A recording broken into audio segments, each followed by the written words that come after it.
भी हम लोग देखेंगे कि हम लोग बाइक चलाते समय हेलमेट क्यों पहनते हैं, क्योंकि ये जूलॉजी से या फिर एक साइंस से रिलेटेड है, इसलिए हेलमेट बना है।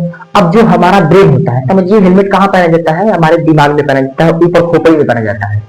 आखिर क्या है हमारी खोपड़ी में, क्यों हम हेलमेट पहनते हैं, ये सारी डिटेल्स अभी हम इसमें देखते हैं। सबसे पहले देखेंगे कि हमारा जो ब्रेन होता है वो हमारे न्यूरॉन सेल का बना होता है।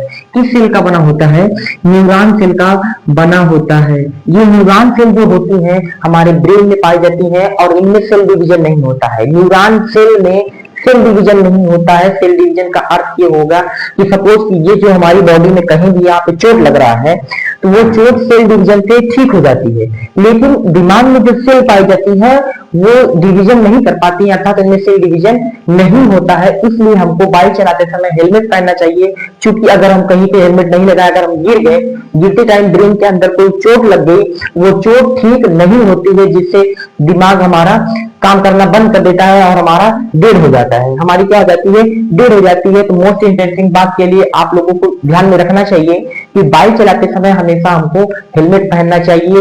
हेलमेट अगर हम पहने हैं, हमारे दिमाग में कोई चोट नहीं लगेगी तो हम सेफ्टली बच जाते हैं। अगर बॉडी में और भी कहीं बाइक चलाते समय चोट लगती है, जैसे हाथ हुआ, पैर हुआ या फिर कंधा गर्दन कहीं भी हुआ, तो वो सारी चीजें, वो सारी चोटें सही हो जाती है, क्योंकि पूरी बॉडी में सेल डिवीजन होता है। लेकिन दिमाग में भैया सेल डिवीजन नहीं होता है, इसलिए दिमाग की चोट ठीक नहीं होती है।